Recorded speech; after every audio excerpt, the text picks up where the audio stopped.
On Thanksgiving Day, my daughter-in-law said, "Dinner's at my mom's. You stay home." I didn't argue, I just booked a trip.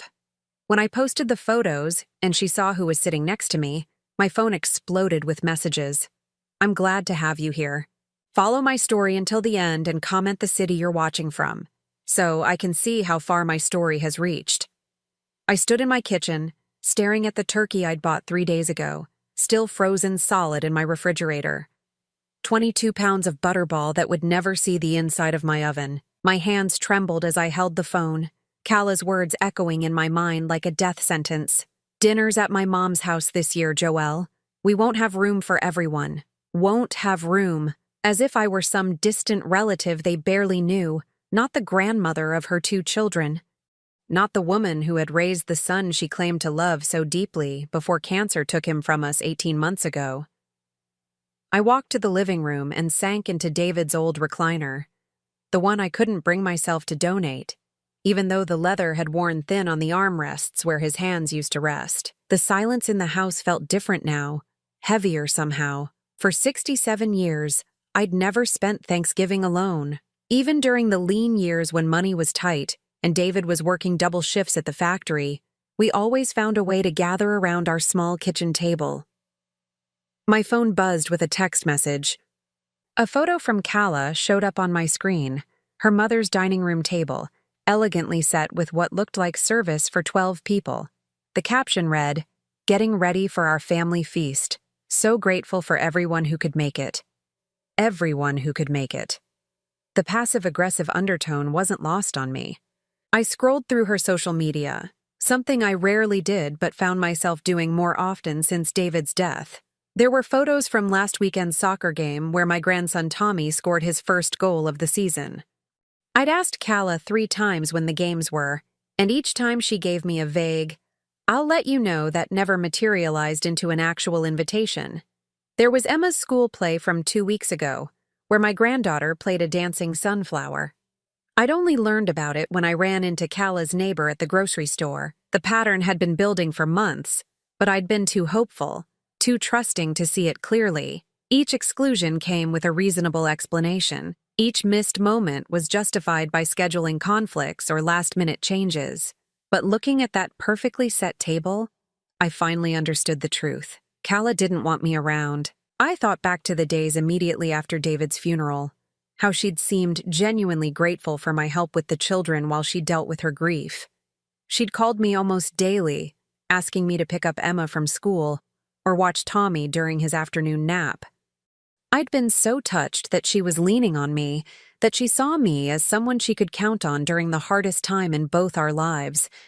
But gradually, those calls became less frequent. The invitations to family dinners dwindled.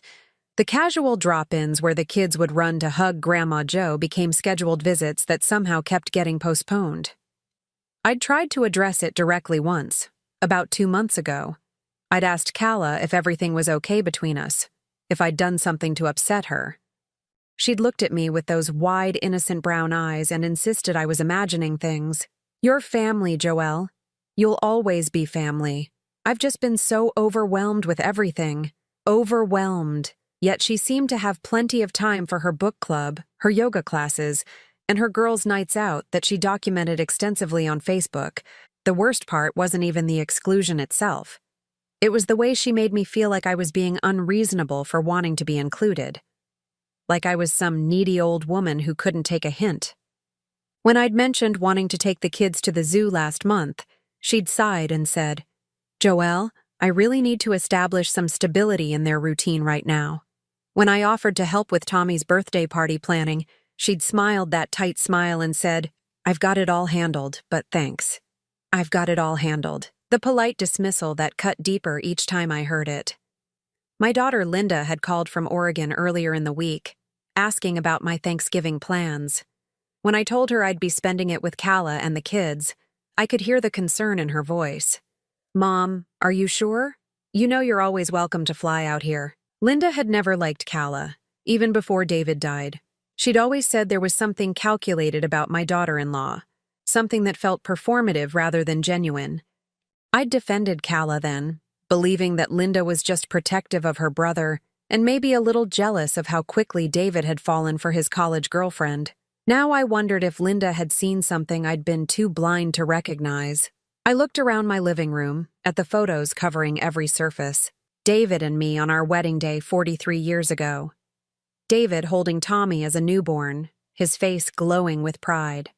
Emma taking her first steps in this very room, her arms stretched toward David's encouraging smile. The children had been my connection to my son after he was gone, the living proof that his love would continue in the world. But what happened when that connection was deliberately severed? What happened when the gatekeeper decided you weren't worth keeping around? The turkey in my refrigerator suddenly felt like a symbol of my own foolishness. I'd bought it assuming I'd be cooking for my family, the way I had for decades.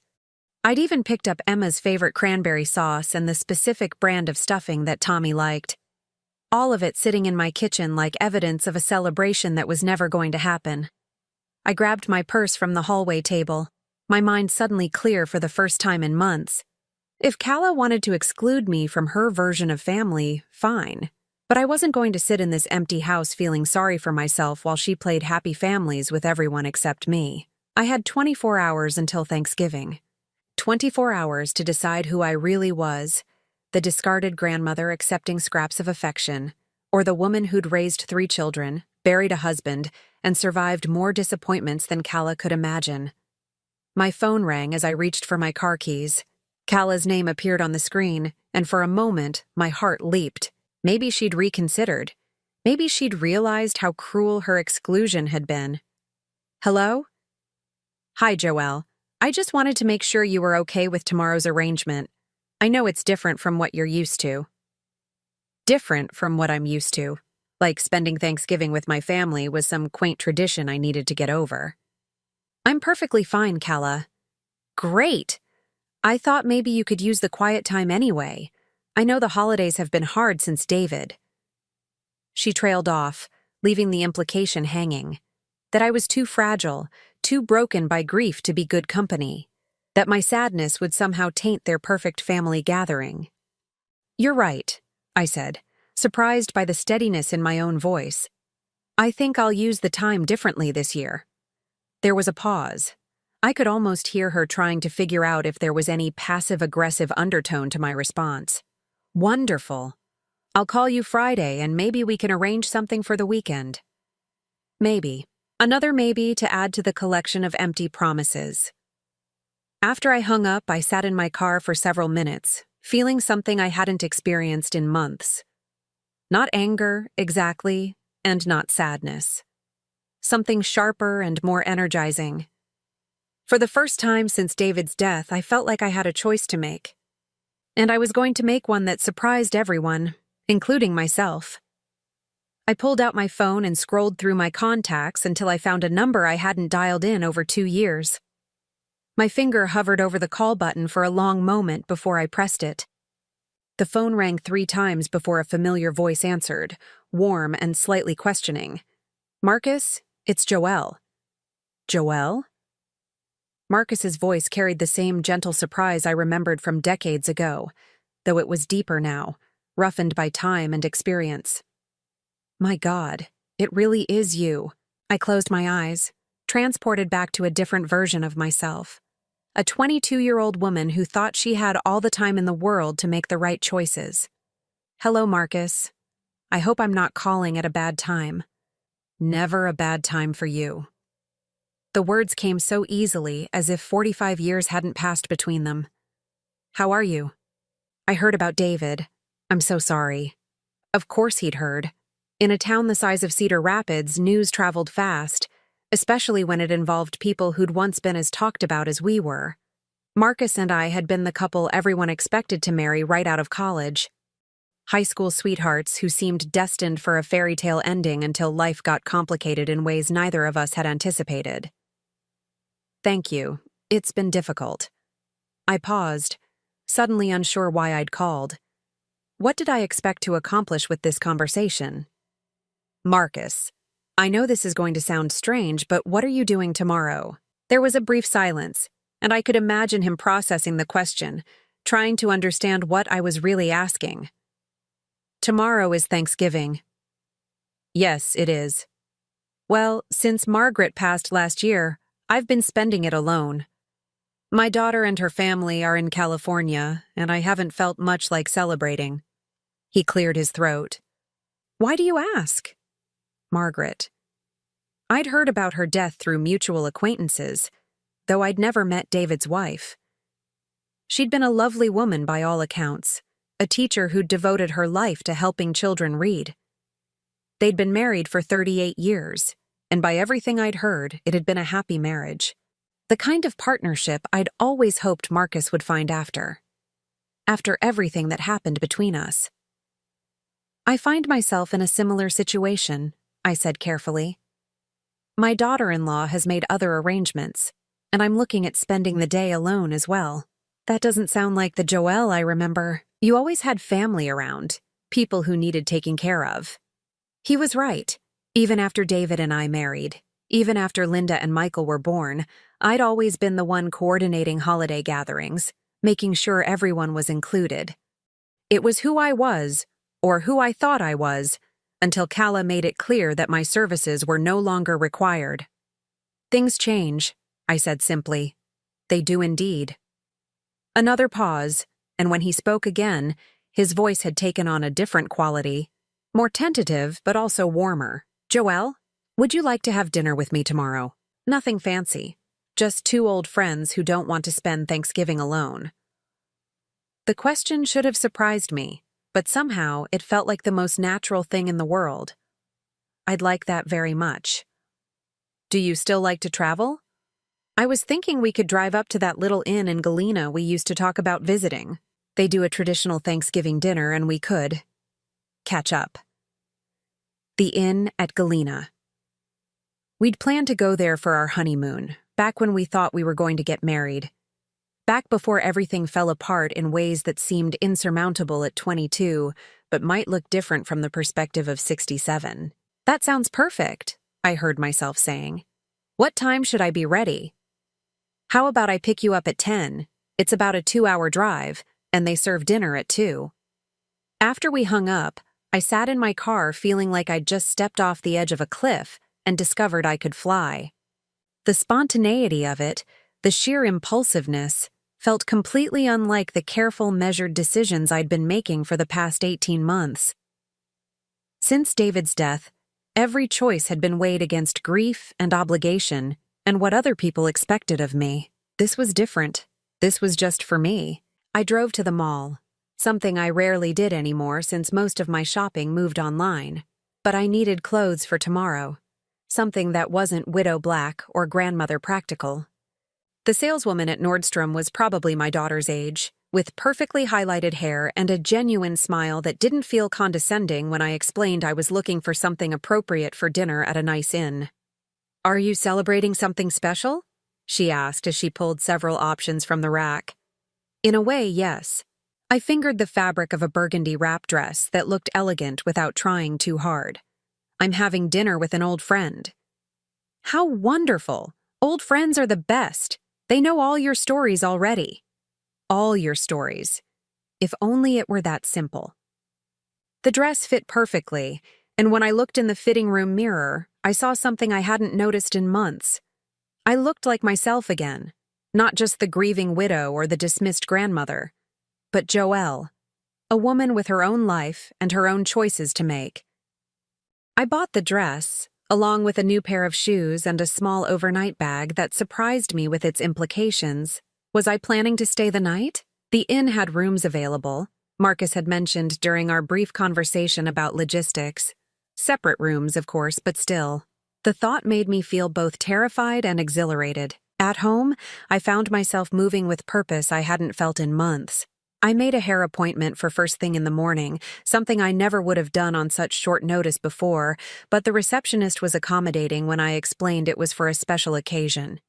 I laid the new dress out on my bed, along with the pearl necklace David had given me for our 20th anniversary. He'd always said it brought out the color in my eyes, and looking at it now, I realized he was right. When had I stopped wearing things that made me feel beautiful? My phone buzzed with a text from Linda. "How's your Thanksgiving prep going, Mom? Are you making your famous sweet potato casserole for Kala's family? I stared at the message for a long time before responding. Change of plans. I'm having dinner with an old friend instead. Her response came immediately. Really? Who? That's wonderful. I hesitated before typing. Marcus Wellington. Do you remember me mentioning him? The phone rang before I could set it down. Mom? Marcus Wellington? Your old boyfriend, Marcus Wellington? Linda's voice was sharp with surprise and something else I couldn't quite identify. We're just having dinner, Linda.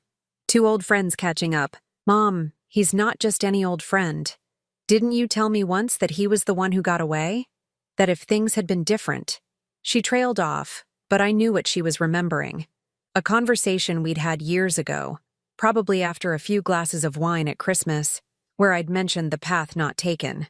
The choices that seemed impossible at the time, but might have led to a completely different life. That was a very long time ago, I said carefully. But still. Mom, are you sure you're ready for this? I mean, Dad's only been gone 18 months. Only been gone. As if there was some prescribed timeline for when it became acceptable to have dinner with someone who wasn't your deceased husband. As if my grief came with an expiration date that everyone else got to determine. I'm having Thanksgiving dinner, Linda. I'm not running away to Vegas. She laughed, but it sounded strained. I know, I'm sorry.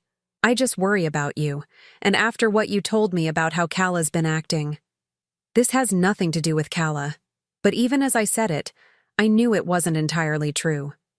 If Kala had invited me to her mother's house, if she'd made me feel welcome in my grandchildren's lives, would I have called Marcus? Or would I have continued playing the role of the grateful, undemanding grandmother, accepting whatever scraps of affection she was willing to offer? I love you, Mom. Have a wonderful time. After I hung up, I walked through my house, seeing it differently. The photos of David and me, the accumulated memories of 43 years of marriage, the life we'd built together.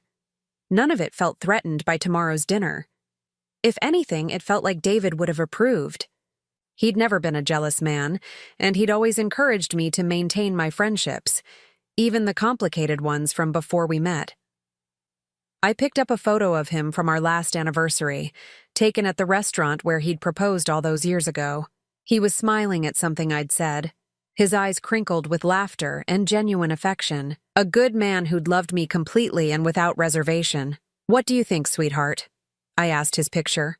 Am I doing the right thing? The silence that followed felt peaceful rather than empty. For the first time since his death, I wasn't asking for permission to live my life. I was simply living it. I was in the middle of packing my overnight bag when the doorbell rang. Through the peephole, I could see Kala standing on my front porch, shifting her weight from foot to foot in the way she did when she was nervous or upset about something. I opened the door, and her eyes immediately went to the overnight bag in my hand. Going somewhere? She asked, her tone casual but her eyes sharp with curiosity. Actually, yes. I have plans for tomorrow. Her eyebrows shot up. Plans? What kind of plans? For a moment, I considered telling her the truth. But something in her expression, a kind of proprietary concern that suggested she thought she had the right to approve my social calendar, made me pause. I'm having dinner with a friend. Oh, she looked genuinely surprised, as if the idea that I might have friends she didn't know about had never occurred to her. Well, that's nice. I just stopped by to drop off some leftovers from tonight's prep. Mom made way too much stuffing. She held out a small container, the kind gesture that might have meant something if it hadn't come with the underlying message that these were scraps, extras that nobody else wanted. That's thoughtful, thank you. So, this friend, she pressed, not taking the hint that I wasn't interested in sharing details. Anyone I know? I met her eyes steadily. No, I don't think you do. Something shifted in her expression, a flicker of something that might have been alarm or might have been irritation. As if my having a life outside of her control was somehow problematic. Well, I hope you have a nice time. After she left, I realized I was smiling. For the first time in months, I had a secret. Something that belonged entirely to me, that Kala couldn't organize or approve or dismiss. Tomorrow, I wouldn't be the excluded grandmother sitting alone in my house. I'd be a woman having dinner with someone who'd once known her better than anyone. The question was, who would I discover I'd become in all the years between then and now? The drive to Galena passed in comfortable conversation, punctuated by moments of profound silence. Marcus looked distinguished behind the wheel of his silver Lexus. His hair completely white now, but still thick, his profile showing the same strong jawline I remembered from our college days. He'd aged well, the way men do when they take care of themselves and haven't been worn down by disappointment. We talked about safe subjects at first. The changing landscape along Highway 20, his retirement from the insurance business 3 years ago, my volunteer work at the library before David's illness made it impossible to maintain regular commitments. But underneath the polite catching up, I could feel the weight of everything we weren't saying, all the history that stretched between us like a bridge neither of us was quite ready to cross. The inn at Galena sat on a bluff overlooking the Mississippi River, its Victorian architecture and wraparound porches exactly as I'd imagined all those years ago. Marcus had reserved a table by the windows, and as we settled in with our wine, a bottle of Pinot Noir that he'd ordered without consulting me, somehow remembering it was my favorite, I felt a strange sense of completion, as if a circle was finally closing. "You look beautiful, Joelle," he said simply, raising his glass. I should have said that earlier, but I was nervous. Nervous? I laughed, touched by his honesty. We're both too old for nerves. Are we? He smiled, and I caught a glimpse of the young man who'd once made my heart race. I haven't been on a dinner date in over 2 years. I'm not sure the rules are the same at our age. A dinner date. The phrase sent a flutter through my chest that I hadn't expected. I'm not sure there are any rules at our age. We ordered the traditional Thanksgiving meal, turkey with all the trimmings, the kind of comfort food that felt appropriate for the day and the conversation we were dancing around. As we waited for our food, Marcus pulled out his phone and showed me pictures of his daughter and grandchildren in California. Sarah's youngest just turned 16, he said, swiping to a photo of a girl who looked strikingly like Marcus had at that age. She wants to be a veterinarian, very determined, just like her grandmother was. Margaret was determined? Actually, I meant like you. He set his phone down and looked at me directly. Sarah has your eyes, Joelle, your determination, your way of tilting her head when she's thinking through a problem. The words hit me like a physical blow. I stared at the photo, then at Marcus, trying to process what he was telling me without actually saying it. Marcus, I whispered, my voice barely audible above the restaurant's ambient noise. I know, I should have told you differently, should have prepared you. He reached across the table and covered my hand with his, but I wasn't sure how to bring it up after all this time. My mind raced backward, calculating dates and possibilities I'd never allowed myself to consider. 46 years ago, when Marcus and I had broken up, when I'd discovered I was pregnant and panicked, when David had stepped in to marry me and give the baby his name without ever asking questions about timing or paternity. David knew? My voice cracked on my dead husband's name. I don't think so, not for certain. But he loved you, and he loved Michael as his own son. That's what mattered to him. Michael, my firstborn, who died of cancer 18 months ago. David and Michael had been so close, had shared the same gentle humor and practical approach to life. I'd never seen Marcus in my son, had never allowed myself to look for similarities that might complicate the life we'd all built together. How long have you known? Marcus was quiet for a long moment, staring out at the river. I suspected when Michael was born. He was premature, but not as premature as he should have been if the timing was what you and David claimed. But you were married, you were happy, and I was young and scared and dealing with my own family's expectations about who I should marry. The waitress brought our food, and we sat in silence as she fussed with our plates and refilled our water glasses. The normalcy of the service felt surreal against the magnitude of what we were discussing. When did you know for sure? I asked after she left. 10 years ago, Michael needed surgery, remember? Needed some kind of complications from an old football injury. He needed blood, and David wasn't a match. They tested family members, and Linda wasn't compatible either. That's when the doctors mentioned that sometimes blood types can be surprising, that maybe they should look at a broader genetic panel. I remembered that surgery. Michael had been in his early 40s, and what should have been routine arthroscopic work had turned complicated when they discovered unexpected scar tissue. David had been frustrated that he couldn't help, had felt helpless in the way that parents do when their children are hurting and there's nothing they can do. Michael called me, Marcus continued. Did you know that? He said he'd been thinking about family medical history, about making sure his kids knew everything they might need to know. He asked if I'd be willing to be tested, just to rule out some hereditary conditions. My heart was pounding so hard I could barely breathe. And? Perfect match. Not just compatible, perfect. The kind of match you only get between parent and child. I set down my fork, no longer able to pretend I was eating. Did you tell him? No, but I think he figured it out. He was a smart man, Joelle. He started asking questions about our college years, about why we broke up. He wanted to know if there were things he should understand about his medical history. What did you say? I told him that the past was complicated, but that David was his father in every way that mattered. That seemed to satisfy him, at least outwardly. But after that, he started calling me occasionally. Not often, maybe every few months. Just to check in, he said, to maintain family connections. Family connections. My son had known, or at least suspected, and he'd reached out to his biological father without ever telling me. The thought should have hurt, but instead, it felt like something clicking into place. Michael had always been curious about genetics and family traits, had always been the one asking questions about relatives he'd never met, and family stories that didn't quite add up. He never said anything to you? Marcus asked gently. I shook my head. Not directly. But in the last few months before he got sick, he started talking more about the importance of family, about making sure people know they're loved before it's too late.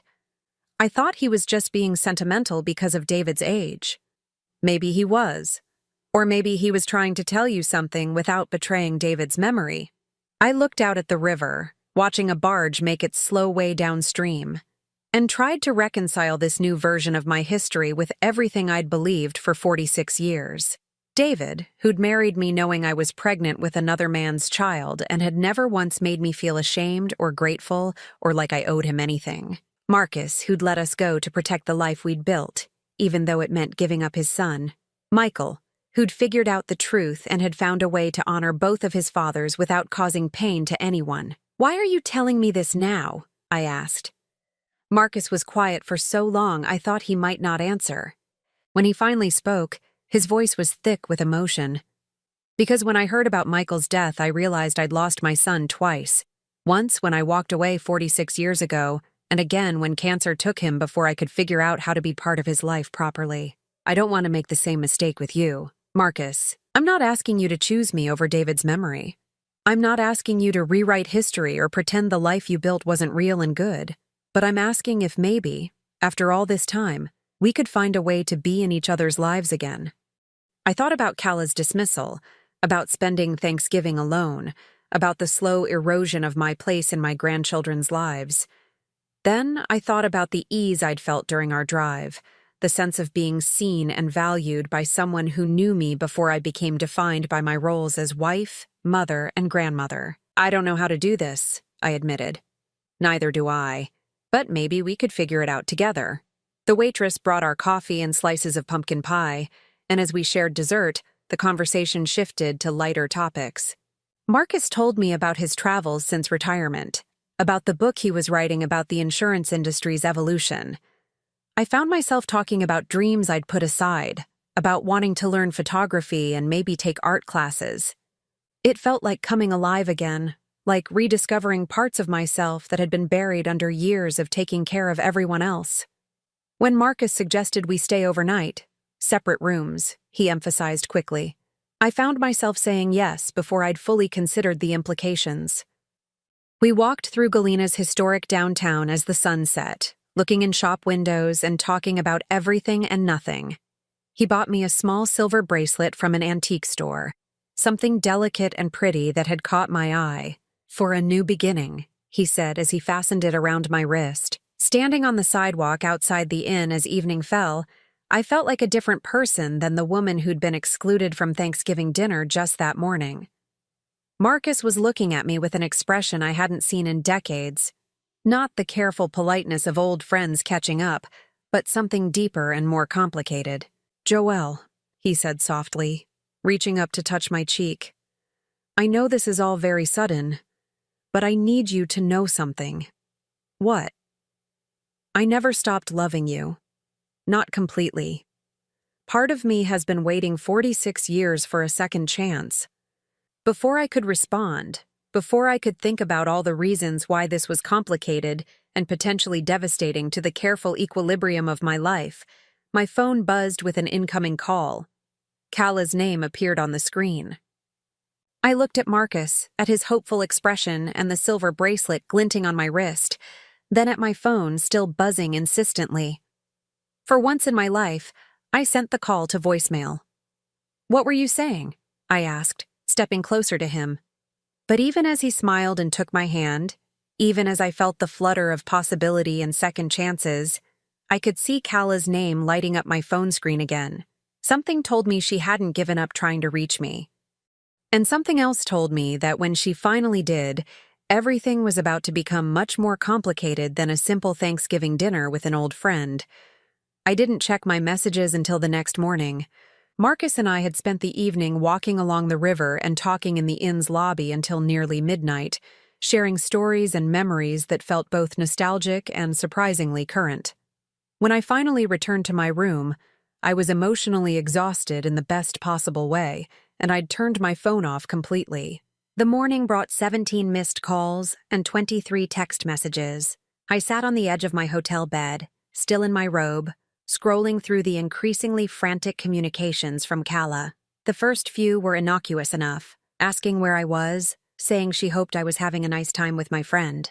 But as the evening progressed, the tone shifted dramatically. Message at 7:15. "Joelle, please call me back. I'm getting worried." Message at 8:30. "Your neighbor said she saw you leave with a man yesterday. Is everything okay?" Message at 9:45. "I found some photos on Facebook. We need to talk." My heart stopped.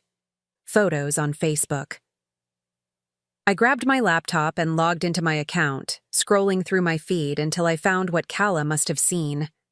The inn's official page had posted pictures from their Thanksgiving dinner service, featuring happy couples and families enjoying their holiday meal. There in the background of one photo were Marcus and I at our window table, laughing about something over our wine. We looked comfortable together, familiar in a way that suggested more than a casual dinner between old acquaintances. The lighting was flattering, and Marcus had his hand over mine on the table in a gesture that could only be interpreted as intimate. I switched to Marcus's Facebook profile, something I hadn't looked at in years. His most recent post was from yesterday evening, a photo he'd taken of the sunset over the Mississippi River with the caption, "Perfect ending to a perfect day with someone special." The comments were already accumulating from his friends and family, many asking who the special someone was.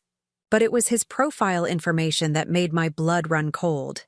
Marcus Wellington, retired from Wellington Insurance Group, founder and former CEO of the company that had grown into one of the region's largest independent agencies. Wellington Insurance Group, the same company that handled the life insurance policy Michael had left behind. The same company that Kala dealt with regularly as the beneficiary of that policy. My phone rang in my hand, and this time I answered it. "Joelle." Kala's voice was tight, controlled in a way that suggested she was barely containing her anger. "Where are you?" "I'm in Galena having breakfast." With Marcus Wellington. It wasn't a question, and I could hear the accusation underneath it. "Yes, with Marcus. Do you have any idea what you've done?" The question caught me off guard. What I've done? I had dinner with an old friend. An old friend? Kala's voice pitched higher. "Joelle, Marcus Wellington is the CEO of the company that holds Michael's life insurance policy. The policy that I've been working with for the past year and a half. The policy that's been paying Tommy's private school tuition and Emma's dance lessons and keeping our family afloat while I figure out how to rebuild our lives. I felt the blood drain from my face. In all our conversation yesterday, Marcus had never mentioned his connection to Michael's policy, had never indicated that he knew about Calla or had any involvement in my family's financial affairs. "I don't understand what you're suggesting," I said carefully. "I'm suggesting that it looks like you're sleeping with the man who controls our family's financial future. Do you understand how that appears? Do you understand what kind of position that puts me in? Calla, I'm not sleeping with anyone. And even if I were, it wouldn't be any of your business. It becomes my business when it affects my children's security." Her composure cracked completely. "Do you think this is some kind of game? Do you think you can just run off with random men and not consider the consequences for the rest of us?" Random men. The dismissiveness in her tone triggered something protective and fierce in me. Marcus is not a random man. We have a long history together. How long? The question hung in the air between us, loaded with implications I wasn't prepared to explore over the phone. It's complicated. Uncomplicate it for me. I looked across the breakfast room where Marcus was reading the newspaper and drinking his coffee, occasionally glancing up to smile at me. He looked peaceful, content, completely unaware that our reunion was causing a crisis 2 hours away. "We dated in college, before I married David." And? And what? And what else? There has to be more to this story, Joelle. People don't just randomly reconnect with college boyfriends and run off to romantic inns unless there's something else going on. Her intuition was sharper than I'd given her credit for, but I wasn't about to reveal Michael's true parentage to her over the phone while she was already in crisis mode. Sometimes people do reconnect, especially after losing their spouses. "So this is what this is about? You're having some kind of midlife crisis because David is gone?" The casual cruelty of reducing my reconnection with Marcus to a psychological breakdown made me angry in a way I hadn't expected. "David has been gone for 18 months, Calla. I'm allowed to have relationships." "Not with the man who controls our insurance money, you're not." "Our insurance money?" I repeated slowly. "Since when is Michael's life insurance policy our money?" There was a pause that stretched too long, and when Calla spoke again, her voice had changed completely. The panic was still there, but underneath it was something harder, more calculating.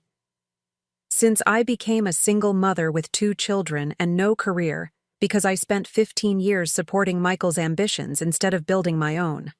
Since I became the person responsible for keeping this family together after your son died." Your son, not her husband, not the father of her children. Your son, as if Michael's death was somehow my personal tragedy, rather than a loss that had devastated all of us. Calla, are you suggesting that I can't have a personal life because it might somehow interfere with the insurance payments you receive? I'm suggesting that you're being incredibly selfish and short-sighted, that you're jeopardizing our financial security for some romantic fantasy with a man who could destroy us with one phone call. The accusation was so outrageous that I almost laughed. Marcus doesn't make individual decisions about insurance claims. He's retired from day-to-day operations, and even if he weren't, insurance companies don't cancel legitimate policies because their executives have personal relationships. You don't know that. Actually, I do know that. Because unlike you, I don't assume that everything revolves around manipulation and personal favors. The insult hit home, and Calla's response was immediate and vicious. "Everything revolves around money, Joelle. And if you can't see that, then you're more naive than I thought. Is that really what you think of me? I think you're a lonely old woman who's so desperate for male attention that you're willing to risk our entire family's future for one night with someone who used to matter to you." The words were designed to hurt, and they succeeded. But they also revealed something about Calla that I'd been trying not to see for months. This wasn't about the insurance money or Marcus's potential influence. This was about control, about keeping me isolated and dependent and grateful for whatever scraps of family connection she was willing to provide. "I'm hanging up now," I said quietly. "Joelle, don't you dare." I ended the call and turned off my phone. Marcus looked up from his newspaper, concern creasing his features. "Everything okay?" I joined him at the table, my hands shaking slightly as I reached for my coffee. "My daughter-in-law just informed me that you're apparently holding my family hostage with your vast insurance empire." He set down his paper, his expression shifting from concern to something much more serious. "She knows who I am. She figured it out from the photos. Marcus, why didn't you tell me you handled Michael's policy?" "Because I don't handle it. Haven't for over 2 years." He reached across the table and took my hand. "Joelle, I need you to understand something. I stepped away from any involvement in your family's accounts the day I learned Michael was my biological son. It would have been a conflict of interest, and it wouldn't have been fair to any of you, but Calla doesn't know that. Calla doesn't know a lot of things, apparently." His voice carried an edge I hadn't heard before, including the fact that she's been lying to you about the insurance payments. I stared at him. "What do you mean?" Marcus was quiet for a long moment, clearly weighing how much to tell me. "The policy Michael left was substantial, $750,000. But it wasn't structured the way Calla has been telling people it was. $750,000. The number was staggering, far more than I'd ever imagined. Michael had always been responsible about insurance, but this suggested a level of financial planning I hadn't known he was capable of. How was it structured? 50% to Calla as the primary beneficiary, 25% to each of the children, held in trust until they turned 25. And there was a provision for you as well, $25,000 that was supposed to be paid out immediately upon his death. I felt like the air had been sucked out of the room. I never received $25,000. I know, because Calla never submitted the paperwork claiming it. As far as the insurance company knows, you either don't want the money or don't know about it. The betrayal was so complete, so calculated, that I couldn't immediately process it. She's been telling me that Michael barely left anything, that she's struggling to make ends meet. She received $375,000 18 months ago. The children's portions are earning interest in trust accounts that she has no access to, which means she can't touch another $375,000 until they come of age. So she has no ongoing financial pressure. None whatsoever. She could live comfortably for years on what she's already received, especially if she made reasonable investments. I thought about all the times she'd made comments about struggling to pay for the children's activities, about how expensive everything was as a single mother, about needing to be careful with money. I thought about the guilt I'd felt for not contributing more to the children's expenses, for not being able to help in ways that a grandmother should. She's been manipulating me. It appears that way, yes. But why? If she doesn't need money, why work so hard to keep me at arm's length? Why exclude me from the children's lives? Marcus squeezed my hand. "I think you know why, Joelle." I did know, though I'd been trying not to see it. Calla didn't want me around because grandmothers asked questions and paid attention and might notice when things didn't add up. She didn't want me forming independent relationships with Tommy and Emma because children who loved their grandmother might mention things that contradicted the narrative she was building. She wanted to be the sole authority on Michael's memory and the children's future, with no interference from the woman who'd raised the man she claimed to have loved. My phone, still turned off, sat on the table like a small bomb. When I turned it back on, there would be more messages, more accusations, more attempts to make me feel guilty for choosing my own happiness over her version of family loyalty. But for the first time in months, I didn't care what those messages said.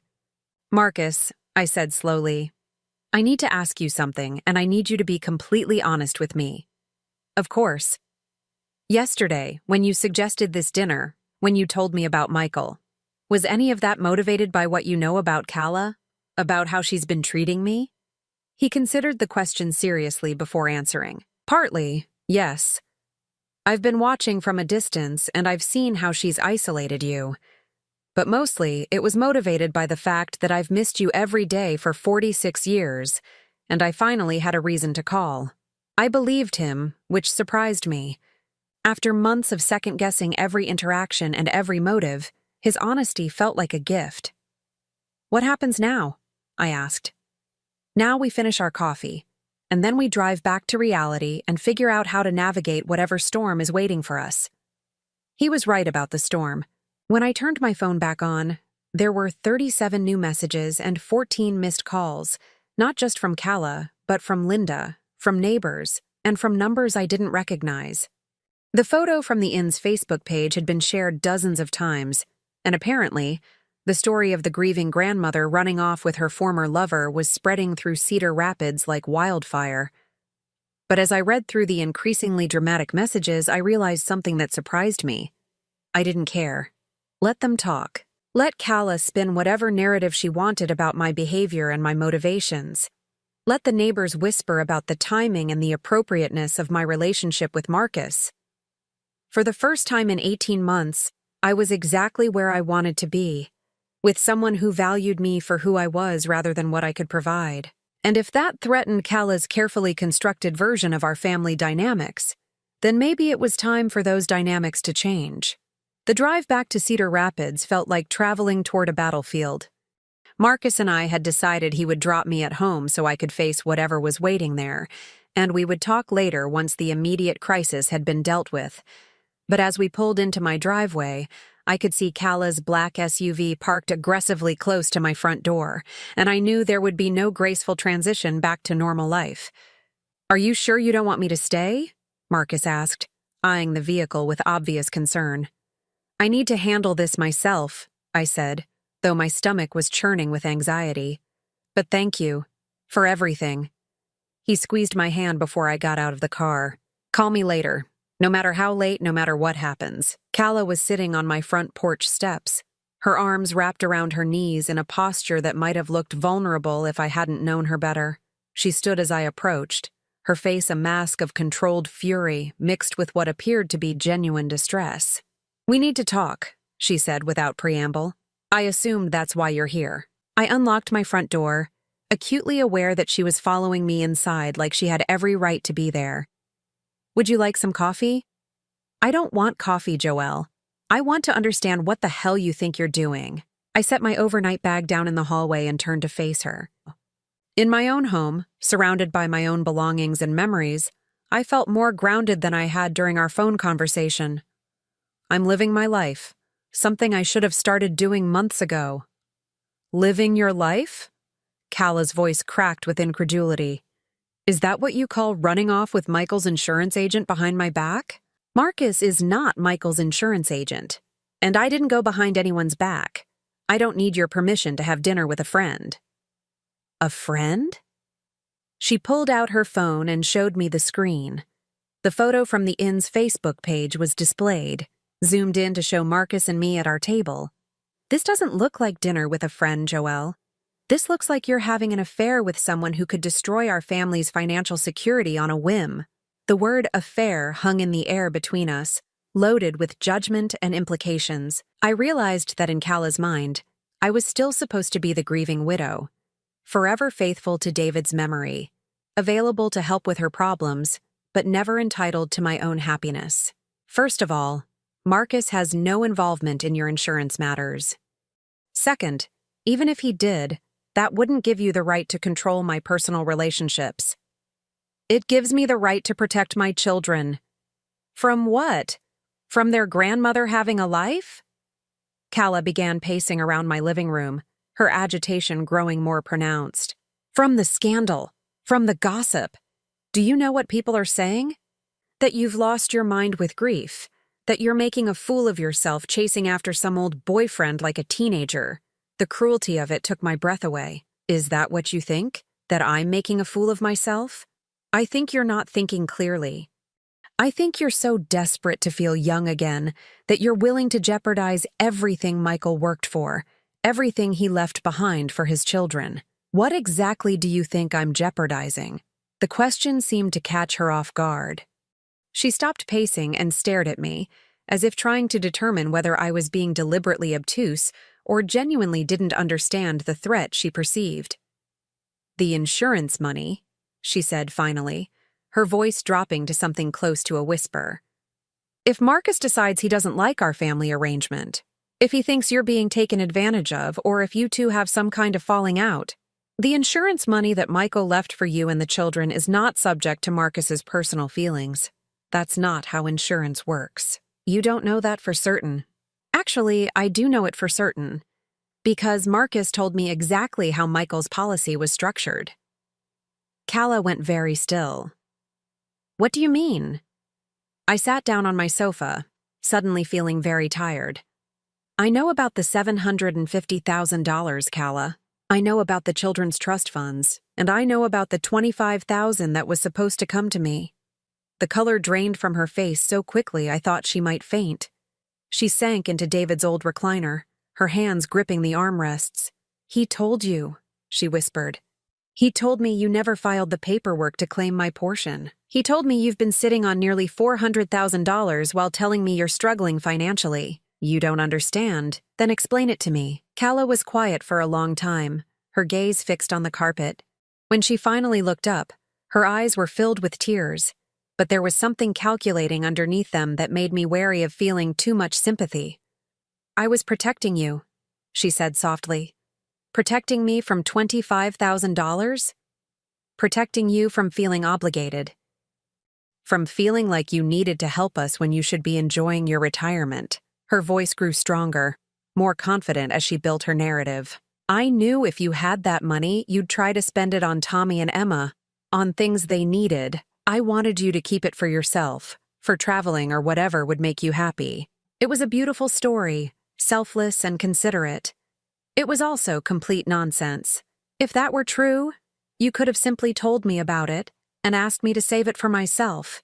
You didn't need to hide its existence entirely. I was going to tell you eventually, when the time was right. When would the time have been right, Calla? After you'd successfully pushed me out of the children's lives? After I stopped asking uncomfortable questions about why a widow with nearly $400,000 needed to struggle with basic expenses? The mask slipped then, just for a moment, and I saw something raw and desperate in her expression. You have no idea what it's been like, she said, her voice hardening. Being a single mother, having everyone judge every decision I make, having everyone think they know better than I do about what's best for my children. I never judged your decisions. You judged me constantly. Every time you offered to help with something, every time you suggested a different approach, every time you looked at me like I wasn't doing enough or wasn't doing it right. The accusation stung because there was a grain of truth in it. I had worried about some of her choices, had occasionally offered suggestions that probably came across as criticism. But that was normal grandmother behavior, not the systematic undermining she was describing. So you decided to solve that problem by cutting me out entirely. I decided to create some boundaries so I could figure out how to be a mother without constantly feeling like I was being evaluated. Boundaries, I repeated slowly. Is that what you call excluding me from Thanksgiving? Is that what you call not telling me about Tommy's soccer games or Emma's school play? Those weren't deliberate exclusions. Stop lying to me, Calla. The words came out sharper than I'd intended, but I was tired of the careful dance we'd been doing around the truth. Just stop. We both know exactly what you've been doing, and we both know why. She stared at me with something approaching hatred. Fine. You want the truth? Here's the truth. You're suffocating, Joelle. You hover and you worry and you make suggestions and you want to be involved in every decision. Michael used to complain about it all the time. The lie was so vicious and so obviously calculated to hurt me that I almost admired her audacity. Michael never complained about me to you. How would you know? You weren't there for most of our marriage. You were too busy taking care of David to pay attention to what your son actually needed. What my son needed was a wife who loved him for who he was, not someone who saw him as a meal ticket. The accusation hung between us like a challenge. Calla's face went white, then red, and for a moment I thought she might actually strike me. How dare you, she whispered. How dare I what? Tell the truth? Michael was worth $750,000 dead, Calla. How much was he worth to you alive? I loved him. You loved what he could provide. The house, the lifestyle, the security. But you didn't love him enough to share him with his mother, did you? You didn't love him enough to make room in your perfect little family for the woman who raised him. Calla stood up abruptly, her composure finally cracking completely. You think you know everything, don't you? You think you're such a perfect mother, such a perfect grandmother. But you know what? Michael felt sorry for you. He stayed in touch with you out of obligation, not love. The words were designed to destroy me, and 18 months ago, they might have succeeded. But sitting there with the silver bracelet Marcus had given me still warm on my wrist, with the memory of his hand in mine still fresh, I realized that Cala's opinion of my relationship with my son no longer had the power to devastate me. Maybe he did, I said calmly. But obligation can be a form of love too, and at least he felt obligated to me. What does that say about how he felt about you? The question hit home in a way I hadn't expected. Cala's face crumpled, and for the first time since she'd arrived, I saw genuine vulnerability instead of calculated manipulation. He was going to leave me, she whispered. Before he got sick, he was going to leave me. He said he'd fallen out of love, that we'd grown apart, that he wanted to try counseling but he didn't think it would work. The admission stunned me into silence. I'd had no idea Michael's marriage was in trouble. In the last few months of his life, when the cancer treatments were overwhelming and everyone was focused on just getting through each day, family dynamics had seemed irrelevant compared to the larger battle we were fighting. The life insurance policy, she continued, her voice breaking. He increased it 3 months before he was diagnosed, not because he was planning to die, but because he was planning to divorce me.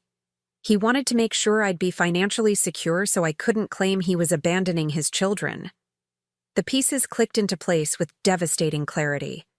Michael's increased calls to Marcus, his questions about family medical history, his sudden interest in making sure everyone knew they were loved.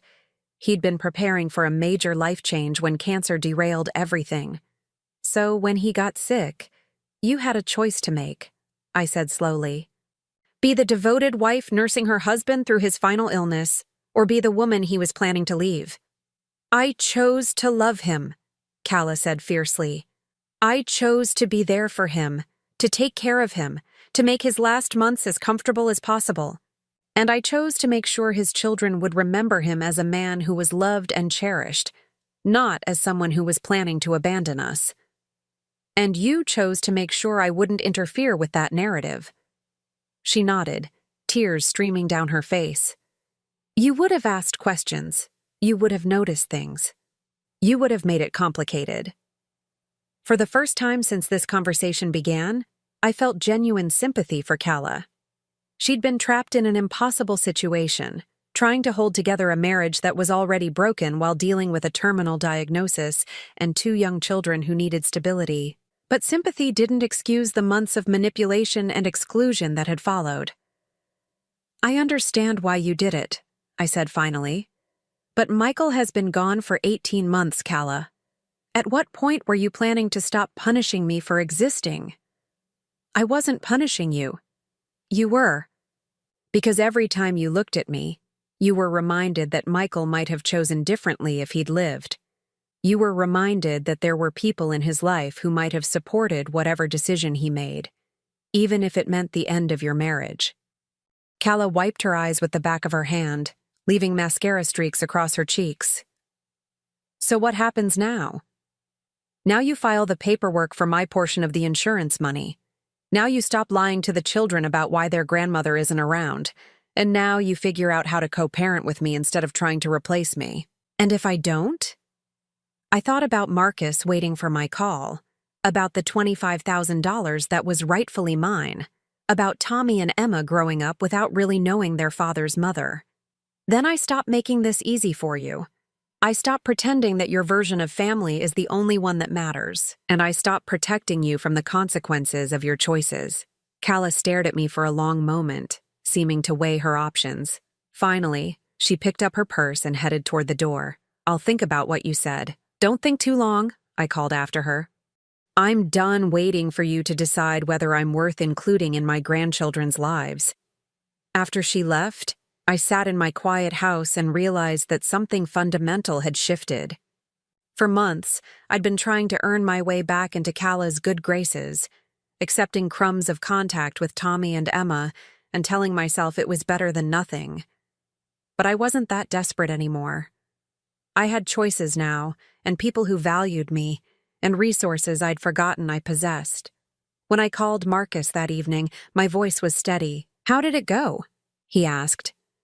"It went exactly as badly as expected, but for the first time in months, I don't care." "Good," he said simply. "That means you're ready for whatever comes next." "What comes next?" "Whatever we want to come next." The freedom in that statement, the possibility it represented, made me smile for the first time all day. Tomorrow, I would start the paperwork to claim my inheritance. I would call a lawyer to understand my rights as a grandmother. And I would begin building a life that didn't revolve around appeasing someone who had never wanted me around in the first place. Tonight, I was going to plan a future with someone who actually wanted to be part of it. 6 months later, I stood in the kitchen of Marcus's house in Galena, watching the sunrise paint the Mississippi River gold through the large windows. We'd decided to sell both our properties and buy this place together. A restored Victorian with enough space for his daughter's family to visit and close enough to Cedar Rapids that I could maintain regular contact with Tommy and Emma when Calla allowed it. The transition hadn't been smooth. There had been lawyers involved, family meetings that felt more like negotiations, and several weeks when I wondered if the battle was worth the emotional cost. But this morning, as I sipped coffee and planned the day ahead, I knew I'd made the right choice. My phone buzzed with a text message from Linda. "How's retirement treating you, Mom? Scott and I are still planning to visit next month." I smiled as I typed back, "Retirement is wonderful. Marcus is teaching me to fish, and I'm teaching him to make your grandmother's apple pie. Can't wait to see you both." The dynamic between my children and Marcus had been fascinating to navigate. Linda had been cautiously supportive from the beginning, mainly because she could see how happy the relationship made me. Michael's children had been more complex. Tommy, now 9, had adapted quickly to having another grandfather figure, while 11-year-old Emma was still working through her loyalty to her father's memory. But progress was being made. Last weekend, Marcus had attended Emma's piano recital, and she'd actually smiled when he complimented her performance afterward. Small steps, but meaningful ones. "Good morning, beautiful." Marcus appeared in the doorway, already dressed for our morning walk along the river trail. At 71, he was in better shape than most men 20 years younger, a benefit of his active retirement and generally optimistic outlook on life. "Good morning yourself?" I kissed his cheek as he poured his own coffee. "Sleep well?" "Better than I have in years. I think it's the company." We'd been living together for 3 months now, and I was still adjusting to the comfort of sharing daily life with someone again. It was different from my marriage to David, less focused on practical partnership and more on genuine companionship. Marcus and I were both old enough to know who we were, secure enough to respect each other's independence, and wise enough to appreciate the gift of finding love twice in one lifetime. "Any word from Calla this week?" he asked, settling into the chair across from me. "She called yesterday to confirm the kids can come for the weekend. No drama, no last-minute changes. I think she's finally accepting the new normal." The new normal had taken months to establish. After our confrontation at Thanksgiving, Calla had initially tried to dig in harder, threatening to limit my access to the children even further if I insisted on claiming the insurance money. But when my lawyer pointed out that grandparents had legal rights in Iowa and that her financial manipulations might not look favorable in a custody proceeding, she'd backed down. The $25,000 had been processed within 2 weeks. I'd used part of it to establish college funds for Tommy and Emma, money that Calla couldn't access or control. The rest had gone toward legal fees and the down payment on this house. More importantly, we'd established a formal visitation schedule. Every other weekend, alternating holidays, and 2 weeks during the summer when the children could stay with Marcus and me. It wasn't the close, daily involvement I'd once imagined having with my grandchildren, but it was honest and sustainable. "She's probably realized that fighting you was more exhausting than just sharing custody," Marcus observed. He was right. Calla had discovered that I was no longer the easily manipulated widow she could dismiss with vague promises and scheduling conflicts. When she tried to cancel visits for frivolous reasons, I called my lawyer. When she attempted to badmouth me to the children, I calmly corrected the record during our time together. When she suggested that my relationship with Marcus was somehow inappropriate or harmful to the children's well-being, I simply reminded her that both Tommy and Emma seemed quite happy with their expanded family. The doorbell rang, interrupting my thoughts. Marcus and I exchanged glances. We weren't expecting anyone this early. I opened the door to find Emma standing on the porch with a small overnight bag, her face streaked with tears. "Grandma Jo? Can I stay with you for a while?" Behind her, Kala's SUV was pulling away from the curb quickly, as if she couldn't wait to escape. "Of course, sweetheart." I pulled Emma into a hug, noting that she was still in her pajamas with a coat thrown over them. "What's wrong?" "Mom and I had a big fight. She said I could come here if I thought you were so much better at taking care of kids." I felt a familiar surge of anger at Kala's emotional manipulation, but I kept my voice calm. "Well, you're always welcome here. Let's get you some breakfast and you can tell me what happened." Over pancakes and hot chocolate, the story emerged. Emma had asked if she could invite a friend to her upcoming birthday party, and when Kala said no because the friend's family was not our kind of people, Emma had protested. The argument had escalated until Emma declared that she wanted to live with me because I wouldn't care about stupid things like how much money people had. She told me I was ungrateful and spoiled and that if I liked your house so much better, I should just move in permanently. Emma finished, fresh tears starting to fall. Marcus, who'd been quietly listening while making his own breakfast, sat down with us. That must have been very hurtful to hear. "She didn't mean it," Emma said quickly, displaying the complicated loyalty of a child caught between adults. "She was just mad." "Maybe," I said carefully. "But even when we're mad, we shouldn't say things that make the people we love feel bad. Like when I told Tommy he was stupid for crying when Dad died. Exactly like that. Do you remember how you felt after you said it?" "Terrible. I apologized like a million times." "That's because you love Tommy and you realized your words had hurt him. Sometimes adults need to apologize too." Emma considered this while chewing a bite of pancake. "Do you think Mom will apologize?" "I don't know, sweetheart, but I know that whatever happened between you and your mom doesn't change how much she loves you, or how much I love you." The conversation was interrupted by my phone ringing. Kala's name appeared on the screen, and Emma immediately tensed. "Should I answer it?" I asked Emma. She nodded reluctantly. "Hello, Kala. Is Emma okay?"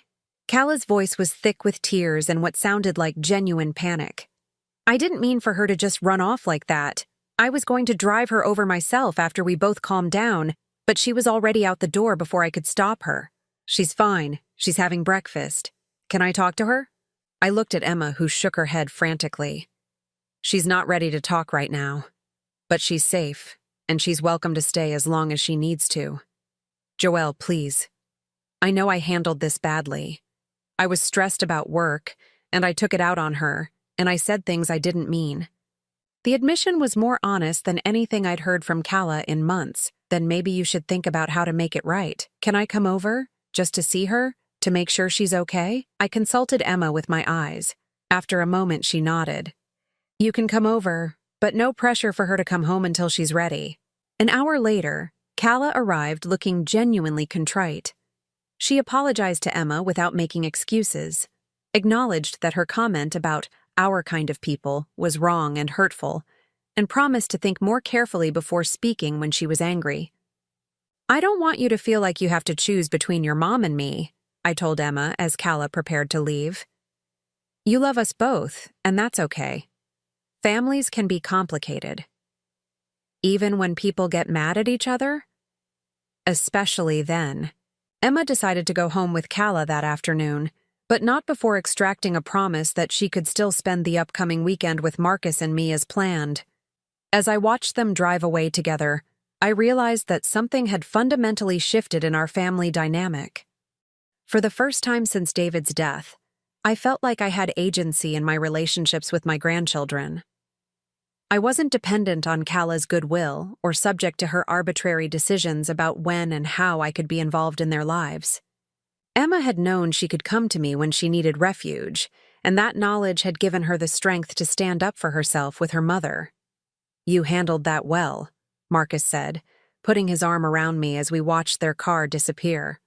I'm learning that I have more power in these relationships than I thought I did. I just had to be willing to use it. And what have you learned about Kala? I considered the question.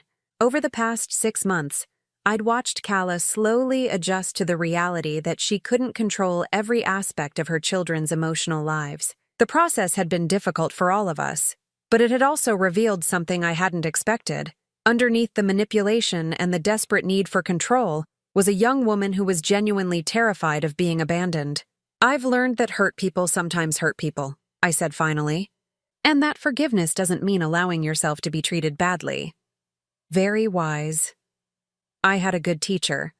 I smiled up at him. Plus, it's easier to be generous when you're not constantly afraid of losing everything.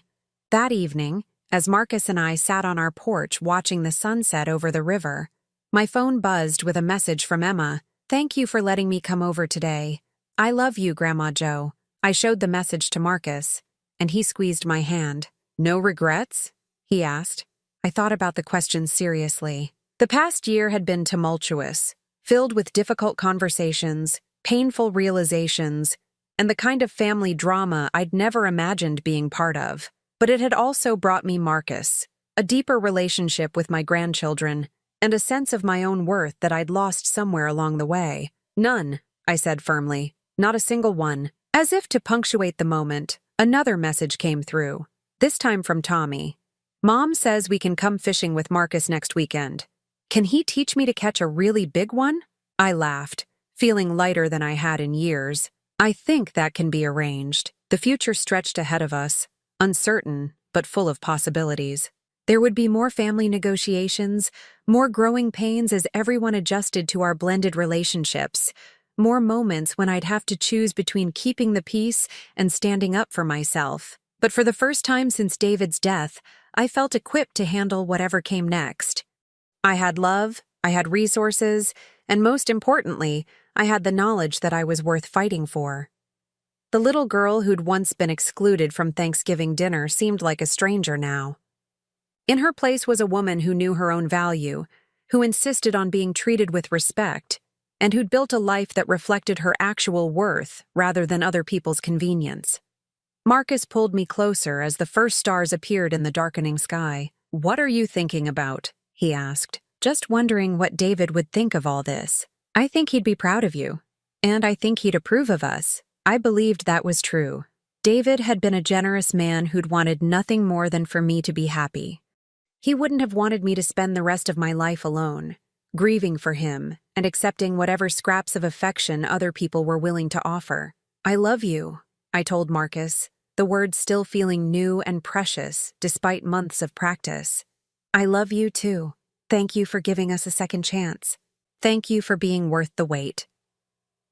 As we sat together in comfortable silence, I realized that the story that had begun with rejection and exclusion had somehow transformed into something beautiful. Not despite the pain I'd endured, but because of how I'd chosen to respond to it. I'd stopped waiting for other people to decide my worth. I'd stopped accepting crumbs when I deserved a seat at the table. And in doing so, I'd discovered that the best revenge against those who'd tried to diminish me was simply living a life that reflected my true value. The silver bracelet Marcus had given me that first day in Galena caught the porch light, and I smiled. Some gifts, I thought, are worth waiting 46 years to receive.